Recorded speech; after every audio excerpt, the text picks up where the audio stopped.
Hello everyone, welcome back to my channel. कैसे हैं आप सब? आई होप आप लोग बहुत अच्छे होंगे और बहुत अच्छे से अपनी एग्ज़ाम की तैयारी कर रहे होंगे। काफ़ी टाइम से मैं वीडियो अपलोड नहीं कर पा रही थी। मैंने आप लोगों के साथ शेयर भी किया था। मेरी तबीयत कुछ ठीक नहीं थी, तो I was admitted to the hospital for few days. But अब आपको रोज़ जैसे वीडियोज़ मिलती थी वैसे ही मिलती रहेंगी। और आज जैसा कि आपने टाइटल देखा ही होगा, तो हम उस एग्ज़ाम के बारे में बात कर रहे हैं जो इस साल का लास्ट एग्ज़ाम होगा, यानी कि आरआरबी पीओ और क्लर्क। मैंने लास्ट वीडियो भी आप लोगों के साथ शेयर की थी कि लास्ट 15 या 20 डेज़ में किस तरह से क्या करना चाहिए। टिप्स शेयर की थी आप लोग के साथ, कुछ इंपॉर्टेंट टिप्स कि आप किस तरह से उसको अटेम्प्ट करो, कैसे पढ़ो। ठीक, तो ये वीडियो भी है हमारी इस लास्ट वीक के बारे में है। इसमें मैं आप लोगों के साथ शेयर करूँगी कुछ ऐसी इंपॉर्टेंट टिप्स जो मैंने फॉलो की थी अपने एग्ज़ाम के टाइम पे, जो जिससे मुझे बहुत फ़ायदा हुआ था, तो मैंने सोचा मैं आप लोगों के साथ भी शेयर करूँ। तो ये ऐसी टिप्स हैं जो मैंने खुद फॉलो की थी, तो आप बिलीव कर सकते हैं। तो जो सबसे पहली बात मैं आप लोगों के साथ करना चाहूँगी वो ये है कि अब आपको कुछ नया नहीं पढ़ना है। जैसे कि आपने जितना भी अभी तक पढ़ा है, काफ़ी पढ़ लिया होगा क्योंकि आप बहुत सारे एग्ज़ाम्स देते ही आ रहे होंगे, तो अच्छा खासा आपने सिलेबस कवर कर लिया होगा। अब आपको क्या करना है, कुछ नया नहीं पढ़ना है। जितना आपने पढ़ा है उसी को आपको रिवाइज़ करना है। कई लोग हैं जो अभी भी, जैसे कई होंगे जिनमें ये होगा कि अर्थमेटिक में कुछ टॉपिक्स मेरे अभी भी कवर नहीं हुए हैं, तो सोच रहे होंगे मैं कवर कर लूँ। तो मेरा सजेशन यही रहेगा, मेरा पर्सनल एक्सपीरियंस में मैं आपको बता रही हूँ कि अभी उन टॉपिक्स को मत करिए, क्योंकि जितना आपने पढ़ा है आप उसमें भी कन्फ्यूज़ हो सकते हो फिर। तो इसीलिए पहले उन सबको जितना भी पढ़ लिया उसको रिवाइज़ कर लो अच्छे से। अब टाइम तो ज़्यादा नहीं है ना हमारे पास, तो आपको ये चीज़ पता होगा ना कि रिवीज़न इज़ मस्ट। आपका एग्ज़ाम निकलता है तो सिर्फ़ और सिर्फ़ इस रिवीज़न की वजह से ही निकलता है। यही आपका डिसाइडिंग फैक्टर होता है। देखिए, 100% सिलेबस किसी भी एग्ज़ाम का आप कभी नहीं कंप्लीट कर पाएँगे, भले आपको जितना टाइम मिल जाए। ये आपको भी पता है। तो हमें हमें क्या करना है, जितना भी हमने पढ़ रखा है, उसे हमें 100 टाइम रिवाइज़ ज़रूर करना है, तभी हमारा पेपर क्लियर होता है। ठीक है? तो अब ये मत सोचिए कि मैंने इतना पढ़ा है, मैंने उतना पढ़ा है, जितना भी पढ़ा है, उसको रिवाइज़ करिए। ठीक? उसको रिवाइज़ करेंगे तो वो आपका एटलीस्ट इतना स्ट्रॉन्ग हो जाएगा कि वो गलत नहीं होगा। तो ऐसा तो है नहीं कि हमें पूरे 80 में 80 नंबर चाहिए। हमें तो बस इतना चाहिए कि हमारा कट ऑफ क्लियर हो जाए। है ना? तो सब कुछ नहीं पढ़ना है। जितना पढ़ लिया उसको रिवाइज़ करना है। ये पहली चीज़ है, बहुत ज़रूरी चीज़ है, याद ज़रूर रखिएगा। ठीक है? कई लोग जोश-जोश में नया भी पढ़ने लगते हैं, तो मेरा अभी यही आपसे सजेशन होगा कि अभी मत पढ़िए। जितना पढ़ लिया उसको रिवाइज़ करिए। ठीक है? जो दूसरा पॉइंट है, वो ये है कि अभी लास्ट वीडियो में मेरी जब आपसे बात हुई थी, आई थिंक 20 दिन बाकी थे तब एग्ज़ाम को, तो या जब 2 महीने या 3 महीने भी बाकी थे, तो सब बताते होंगे आपको, मैंने भी किया था। लाइव मॉक टेस्ट दिया था ताकि परसेंटाइल पता चले, रैंक पता चले। बट अब क्योंकि टाइम नहीं है, तो अब आप जो है लाइव मॉक टेस्ट अब मत दीजिएगा। क्या होता है ना, लाइव मॉक टेस्ट में क्या होता है कि रैंक आती है, परसेंटाइल आता है, तो कई बार परसेंटाइल अच्छा नहीं आता है। तो हमारा कॉन्फिडेंस गिर जाता है, हम डिमोटिवेट हो जाते हैं कि क्या हुआ? आपको मैं एक गोल्डन रूल कह लीजिए या सच्चाई कह लीजिए, वो यही है कि एग्ज़ाम कभी भी इस वजह से नहीं निकलता है कि आपकी पूरी तैयारी थी। एग्ज़ाम सिर्फ़ और सिर्फ़ इस वजह से निकलता है कि आप कॉन्फिडेंट थे कि मेरा एग्ज़ाम निकलेगा। यही मेरा कहना है बस, कि आपका कॉन्फिडेंस किसी भी तरह से लूज़ नहीं होना चाहिए। चाहे वो मॉक टेस्ट की वजह से हो या किसी की बातों से हो, कोई भी प्रॉब्लम हो, किसी भी वजह से इस पूरे जितना भी 1 डेढ़ हफ़्ता बचा है हमारा, आपका कॉन्फिडेंस में कोई कमी नहीं आनी चाहिए, मोटिवेशन में कोई कमी नहीं आनी चाहिए, अदरवाइज़ बहुत दिक्कत हो जाएगी, कोई भी फ़ायदा नहीं होगा आपको पढ़ने का। आपको बहुत ही कॉन्फिडेंट रहना है, कुछ भी हो जाए मेरा एग्ज़ाम क्लियर होगा। इसीलिए ज़रूरी नहीं है कि आप एकदम डिफ़िकल्ट मॉक ही दो, आप थोड़े ईज़ी मॉक भी दे सकते हो, क्योंकि जब नंबर आएँगे आपको अच्छा लगेगा, आपको कॉन्फिडेंस आएगा, तब आप 2-3 दिन बाद फिर थोड़ा-सा एवरेज या थोड़ा-सा डिफ़िकल्ट वाला मॉक दे सकते हो। आपको इस समय अपना कॉन्फिडेंस बनाना है, बहुत ही ज़रूरी है। ठीक, ये हो गई हमारी दूसरी बात कि हमें क्या करना है, लाइव मॉक टेस्ट अभी नहीं देना है, नॉर्मल मॉक टेस्ट देना है। अगर आप डिमोटिवेट फ़ील कर रहे हो तो थोड़ा ईज़ी मॉक दे लो, अच्छा लगेगा, फिर मॉडरेट दे लेना। ठीक? तीसरा चीज़ क्या करना है, जो कई बच्चे हैं ना मॉक टेस्ट नहीं देते हैं या देते हैं तो सही टाइम का वेट करते हैं कि जैसे फैमिली में सब लोग थोड़ा-सा इधर-उधर हो जाएँ या शांति हो जाए तब मैं मॉक देने बैठूँ, ऐसा नहीं करना है। क्यों नहीं करना है? आपको पता है एग्ज़ाम सेंटर में कई बार बहुत आवाज़ें हो रही होती हैं, या जैसे कई बार बीच में साइन करवाने के लिए आते हैं या कुछ भी डिस्टर्बेंस है, तो आपको थोड़ा-सा अपने माइंड को उस चीज़ के लिए प्रिपेयर करना है कि हाँ, ये सब चीज़ें होती हैं। तो ऐसा नहीं है कि एकदम शांति मुझे मिलेगी। कई बार सेंटर अच्छे नहीं होते हैं, है ना? एकदम शांति नहीं होती है, तो आपको अपने माइंड को ये सब चीज़ें समझानी है पहले से। तो आप मॉक किसी भी सिचुएशन में दो। आपको थकान लग रही है, आप तब भी दो, क्योंकि कई बार क्या होता है, हमारा सेंटर दूर होता है, ठीक है? तो ये मैं आपको बता रही हूँ क्योंकि मेरे साथ में बहुत से बच्चे ऐसे थे, फ्रेंड्स थे जो दूर सेंटर जिनका गया था, जो रात भर ट्रैवल करके पेपर देने गए थे, और कई लोग का तो सही हुआ, लेकिन कई लोग जो थकान में कभी जिन्होंने मॉक नहीं दिया था, जिनकी कभी प्रैक्टिस ही नहीं थी, उनका नहीं अच्छा हुआ पेपर, जबकि वो बहुत ही अच्छे बच्चे हैं, मतलब मुझे पता है कि बहुत अच्छी तैयारी थी, सब कुछ था, लेकिन तब भी नहीं हुआ। तो इसीलिए आपकी क्या करना है ना, अपने माइंड को इस तरह से एकदम प्रिपेयर करना है कि हर कंडीशन में आपका मॉक अच्छा ही होना चाहिए, है ना? तो आपको क्या करना है कि मॉक देना है, आप थके हो तो भी आपको मॉक देना है, आपके घर में बहुत ज़्यादा शोर हो रहा है तो भी आपको मॉक देना है, और शांति में तो मॉक देना ही है। तो इससे क्या होगा ना कि आपको जब आप जाओगे एग्ज़ाम सेंटर पे, जब एक मेन एग्ज़ाम दोगे, देखिएगा आपको बहुत फ़ायदा होगा, है ना? तो इसलिए आपको ये ज़रूर करना है, ठीक है?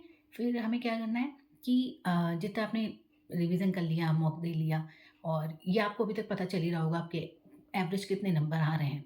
तो उस हिसाब से आपको पता होगा कि हाँ, तो कितनी प्रिपरेशन की अभी और ज़रूरत है, कितने मॉक मुझे और देने हैं, क्योंकि मैक्सिमम जितने मॉक आप दे सकते हो आप दो। अब आपके पास टाइम तो बाकी नहीं है। देखिए, ये लास्ट एग्ज़ाम है। अभी तक आपने बहुत एग्ज़ाम दे लिए हैं, ये 7 दिन कह लीजिए बाकी हैं। बस ये लास्ट एग्ज़ाम है, तो डिमोटिवेट नहीं होना है, होप रखनी है कि इसमें होगा, और ज़रूर होगा।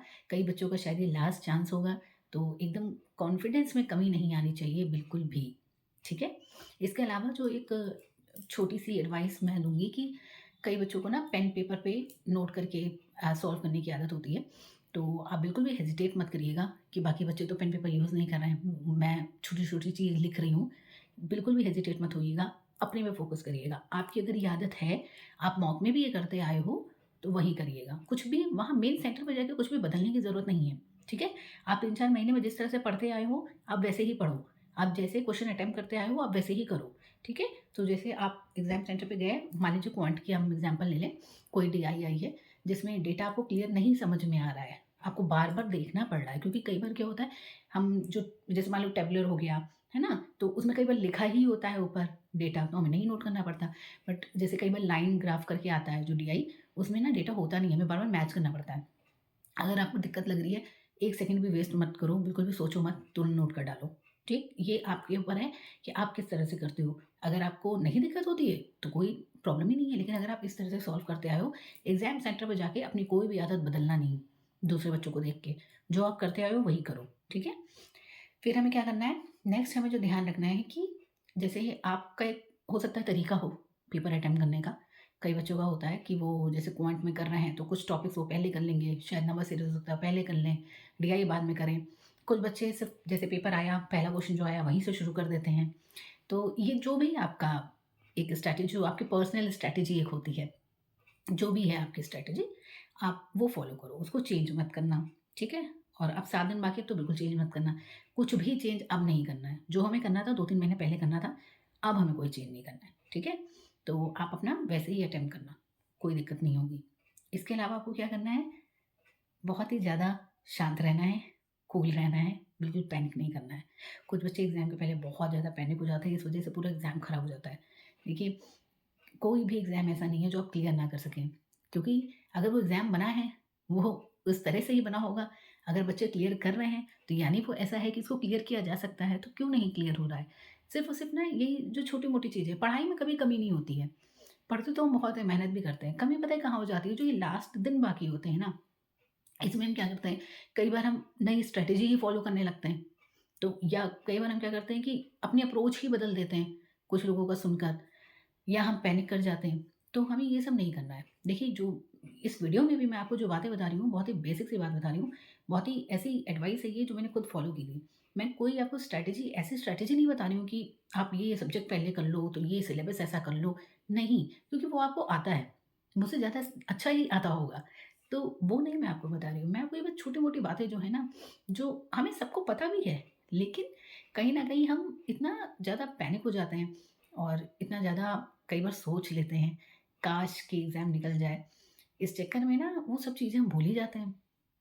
इसलिए ये वीडियो बस मैं दे रही हूँ ताकि ये चीज़ें आपको वापस याद आएँ कि ये सब चीज़ें नहीं करनी है, और हमें कॉन्फिडेंट रहना है एकदम। जब हम बोर्ड एग्ज़ाम में जाते थे, तो हम अपने आप को समझाते थे ना, वहाँ सब वो सब पेपर निकाल के यहाँ तक आए हैं ना, तो ये भी निकल जाएगा। बस बहुत ही लाइट एकदम अपने आप को रखना है, कुछ भी सोचना नहीं है। पेपर को कभी भी बहुत हावी नहीं करना है खुद पे। हमेशा खुद को ये समझाना है इट्स जस्ट अ पेपर, निकल जाएगा मेरा, हो जाएगा। कंडीशन बहुत वर्स हो जाती है, पेन नहीं चलता है कई बार, या कई बार कुछ भी हो सकता है, आपका माउस नहीं चल रहा है, तो पैनिक नहीं करना है, ठीक है? अपने आप को बहुत शांत रखना है, पेपर देना है, क्योंकि देखिए बहुत कम टाइम मिलता है, आपको भी पता है, तो टाइम हमें वेस्ट नहीं करना है। ये जो पेपर है, ये टाइम पे ही है। यही पेपर आपको बाद में दे दिया जाए ना घर पे करने के लिए, 3-4 घंटे दे दिए जाएँ, सॉल्व तो कर ही लोगे। देखिए, विदिन टाइम करना है, ये तब आपका पेपर क्लियर होगा। आपको पता है बहुत कम टाइम मिलता है, क्वेश्चन्स हैं 40-40, टाइम उतना नहीं दे रहे हैं, तो आपको उस हिसाब से मैनेज करना है ना, ठीक? आपको ये जो छोटी-छोटी बातें मैंने आपको बताई हैं, आप इनको फ़ॉलो करिए, आपको बहुत अच्छा लगेगा। आपको मैं उम्मीद करती हूँ, मैं हर बार, हर वीडियो में कहती आ रही हूँ, मॉक टेस्ट को एनालाइज़ ज़रूर करिएगा। मैं उम्मीद से ये कह रही हूँ कि आप एनालाइज़ कर रहे होंगे, क्योंकि देखिए एनालाइज़ नहीं करेंगे तो बहुत ही गड़बड़ हो जाएगा। आपको पता ही नहीं चलेगा कि आपकी गलतियाँ क्या हैं, तो आप कैसे फिर मेन एग्ज़ाम में कैसे कैसे करोगे? क्योंकि वहाँ तो आपको रिज़ल्ट तुरंत नहीं मिल रहा है, एनालाइज़ तो नहीं करने बैठोगे ना वहाँ। कि मैंने क्या-क्या गलत कर दिया, वो तो अब हो गया जो होना था। तो वो जो टाइम है, वो उस टाइम में सब कुछ अच्छा हो, उसके लिए पहले से थोड़ा टाइम देना शुरू कर दो। एनालाइज़ अगर अभी तक नहीं करते हैं आप मॉक को, तो एनालाइज़ ज़रूर करिए, वरना आप दिन में 10 मॉक दे लीजिए, कोई फ़ायदा नहीं है। क्योंकि 10 बार गलती तो आप वहीं करोगे ना, आपने सुबह मॉक दिया, आपने कोई गलती कर दी, आपने एनालाइज़ नहीं किया, आपने दूसरा मॉक दिया, आपने फिर गलती कर दी, एनालाइज़ नहीं किया, तो ऐसे क्या फ़ायदा होगा? कोई आपको सिर्फ़ अच्छा लगेगा। खुद के लिए अच्छा लगेगा कि हाँ, मैंने तो दिया है मॉक, लेकिन उसका कोई फ़ायदा नहीं है। एनालाइज़ ज़रूर करनी है, ठीक है? और जो सबसे लास्ट चीज़ मैं आपसे बताऊँगी, अगर अभी भी आप मल्टीपल चैनल्स पे वीडियोज़ देख रहे हैं, या मल्टीपल लोगों से स्ट्रैटेजी पूछ रहे हैं, या कुछ भी ऐसी चीज़ जो आप बहुत जगह-जगह पे कर रहे हैं, तो मत करिए। इससे आपको सिर्फ़ और सिर्फ़ कन्फ्यूज़न होगी। ये जो टाइम है वो है सेल्फ प्रैक्टिस का। आप मोटिवेशनल वीडियो देखो, आप जैसे मैंने टिप्स बताई, ये छोटी-मोटी टिप्स हैं, इनसे आपको कोई पढ़ाई में डिस्टर्बेंस नहीं होगा। बट आप कभी भी अब नई स्ट्रैटेजीज़ मत देखो, है ना? या नई अप्रोच मत देखो, या बहुत मल्टीपल वीडियोज़ मत देखो हर टॉपिक की या किसी, क्योंकि आपको कन्फ्यूज़न होगी, आपका क्या होगा ना, प्रेशर बिल्ड होगा इस पे। तो ये सब मत करो। जितना पढ़ लिया है, जो पढ़ लिया है अच्छा है, कुछ नहीं समझ में आ रहा है तो किसी एक सेलेक्टेड, या ज़्यादा से ज़्यादा 2 सेलेक्टेड लोगों की कोई वीडियो देख लो कि हाँ, कि इस टॉपिक को मुझे कैसे करना है। ठीक? मोटिवेशन वीडियो तो आप देखते हो, जहाँ देखना है देखो, उससे कोई प्रॉब्लम नहीं है। ठीक? लेकिन टॉपिक बेस्ड अगर आप देख रहे हो तो बहुत मल्टीपल चैनल्स को मत देखो, इससे आपको कन्फ्यूज़न होगी, क्योंकि सबका पढ़ाने का तरीका अलग होता है ना? तो पढ़ाते तो सभी अच्छा है, तभी बच्चे देख रहे हैं, लेकिन सबका तरीका अलग है। हर बच्चे को हर टीचर का समझ में नहीं आता है, तो इसीलिए ऐसा मत करो। अभी तक आप पढ़ ही रहे होंगे ना किसी न किसी से, तो आपको पता है कि आपको किससे समझ में आता है, उन्हीं से पढ़ो, फिर अब नया क्यों ट्राई करना है? ये सब चीज़ें आप करोगे ना, बहुत छोटी-छोटी चीज़ें हैं, इन सब चीज़ों को आप करोगे तो आपको देखिएगा बहुत अच्छा रिज़ल्ट मिलेगा। और पढ़ाई आपको खुद को पता है, आपने कर ली है, बहुत पढ़ाई की है, सब कुछ आपको आता है, और इस बार आपका एग्ज़ाम क्लियर होगा। बस इस कॉन्फिडेंस के साथ रहना है, और इसी कॉन्फिडेंस के साथ एग्ज़ाम सेंटर में एंटर करना है, ठीक है? तो अब बने रहिएगा, आगे और वीडियोज़ आएँगी। मेरे चैनल को सब्सक्राइब करिएगा, वीडियो को लाइक करिएगा, शेयर करिएगा। Thank you so much.